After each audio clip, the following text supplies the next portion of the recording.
मी जसं माझ्या मनोगतामध्ये बोललो की आज सगळ्यांनीच सहकार्य केलं, अधिकारी वर्ग असेल, जनता असेल. आज अतिशय खेळीमेळीच्या वातावरणामध्ये आमसभा ही पार पडली.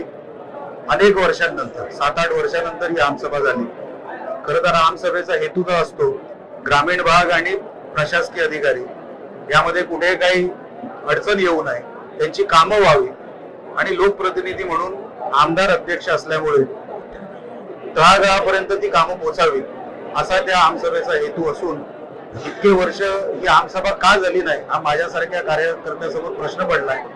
कारण का ही ग्रामीण भागाची व्यवस्था आहे, काही ठिकाणी नगरपंचायतीची नगर परिषदेची व्यवस्था आहे. आपण लोकांची कामं करण्यासाठी ही आमसभा असते किंवा आमदार खासदार असतात आणि आमसभेच्या माध्यमातून या सगळ्या गोष्टी सुटू शकतात. त्या का सोडवल्या गेल्या नाही तो प्रश्न आता सोडून द्या. पण आज अतिशय खेळीमेळीच्या वातावरणामध्ये ही आमसभा पार पडली. अनेक मतदारसंघाचे किंवा तालुक्याचे जे काही प्रश्न होते महत्वाचे ते बऱ्याच प्रमाणामध्ये मार्गी लागले. काही ठिकाणी सूचना दिल्या गेल्या, काही ठिकाणी जिथे जिथे त्या विभागाची गरज पडेल त्या विभागांना सूचना देण्यात आल्या आणि कालांतराने त्याचा फॉलोअप घेऊन निवेदन जे आले त्याचा फॉलोअप घेऊन त्या व्यक्तीला ते परत पाठवण्यात येईल, त्या संस्थेला परत पाठवण्यात येईल लवकरात लवकर. म्हणजे फॉलोअपचं काम आम्ही कुठेही सोडणार नाही आहोत. नाहीतर त्या आमसभेचा तसा काही उपयोग नाही जर आपण फॉलोअप घेतला नाही तर. फॉलोअपचं काम पण आपण लवकरात लवकर पूर्ण करून लोकांच्या ह्याच्यात देऊ. आपण जवळपास MSEB या विभागावर, विद्युत या विभागावर 1-1.25 तास चर्चा झाली. सगळ्या विषयांवर चर्चा झाली. मालवणचा विषय हा उद्या येणार कारण का मालवणची आमसभा ही उद्या आहे.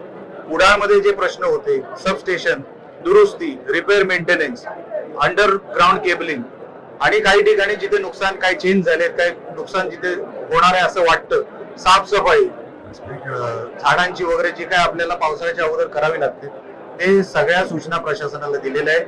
तारखा ठरलेल्या आहेत, डेडलाईन ठरलेली आहे. ते त्या डेडलाईन नुसार कामं होणार. 1-2 विभागामध्ये हा विषय आला. एका अधिकाऱ्यांना तर आम्ही ताबडतोब सांगितले तुम्ही निघा येथून कारण का तुमच्याकडे उत्तरच नाही. तर त्यांना आम्ही सभागृहात बसूही दिलं नाही कारण का त्यांच्याकडे काहीच नव्हतं आणि ते त्यांच्याकडे जे कोण सिनियर होते ते खरं तर यायला पाहिजे होते पण ते आले नाही. असे 2-3 विभागामध्ये प्रॉब्लेम झाले, त्यांना सूचना दिल्या. म्हणून मनोगतामध्ये मी बोललो आज खेळीमेळीच्या वातावरणात झालं अशी अपेक्षा दरवेळेस ठेवू नका.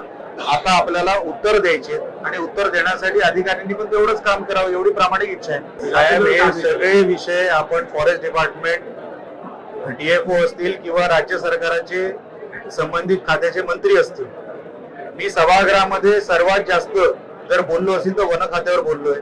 वनमंत्र्यांबरोबर पत्रव्यवहार सुरू आहे, त्यांच्याशी डायलॉग सुरू आहे, त्यांच्या सचिवांची सुरू आहे. लवकरात लवकर त्याच्यातला मार्ग निघेल अशी अपेक्षा आहे. काही ठिकाणी नुसतं जनावरांचा विषय नसतो, फॉरेस्ट मध्ये रिझर्वेशनचा विषय असतो.